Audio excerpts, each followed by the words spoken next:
konflik di Palestina bukan konflik perebutan wilayah, Lalu? bukan teritorial, tapi konflik eksistensi. Konflik eksistensi maksudnya apa? Kalau kita bicara misalnya konflik Kepulauan Natuna, jelas itu antara Cina dan Indonesia kan. Ya ini namanya konflik wilayah nih. Kalau Palestina enggak. Ini Palestina ini adalah satu wilayah yang ya dulu tuh hidup damai ya.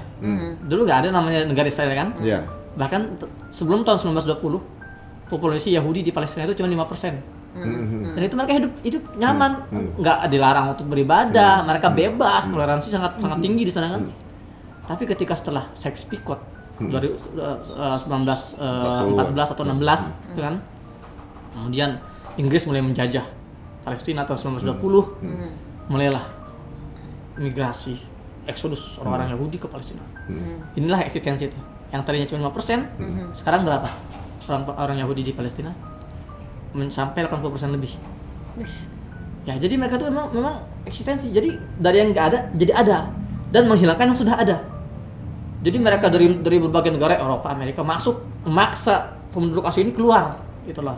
Makanya sekarang banyak kalau orang Palestina mengungsi kan di Yordan, di Suriah. Terpaksa mereka nggak mau, tapi kalau mereka dibakar rumahnya, dibunuh, nggak ada tempat tinggal lagi. Mereka, gitu kan.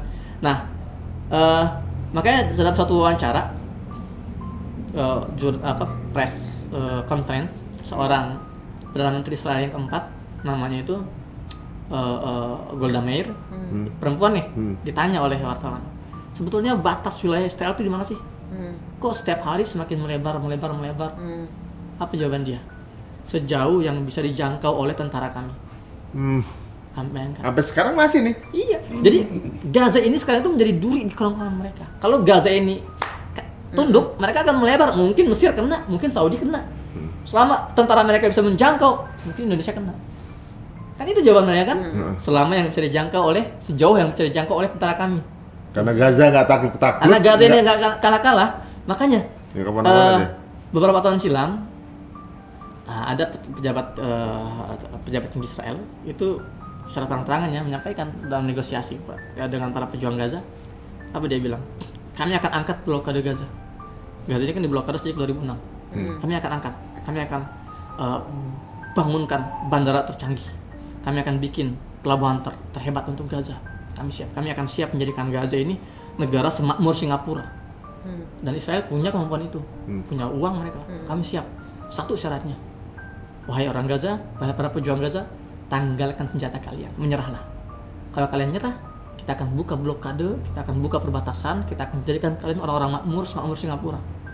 Sederhana kan? Apa kata warga Gaza? Tidak. Karena yang sedang kami perjuangkan bukan tanah kami. Ini tanah wakaf umat Islam. Masya Allah. Yang sedang kami pertahankan bukan darah kami. Kami sedang mempertahankan kemuliaan dan kehormatan umat Islam. Masya Allah. Jadi kami rela dibom, kami rela diblokade, kami rela dibantai, kami rela dibunuhi setiap hari, nggak masalah. Yang penting kami tidak rela menyerahkan kehormatan umat Islam kepada kalian.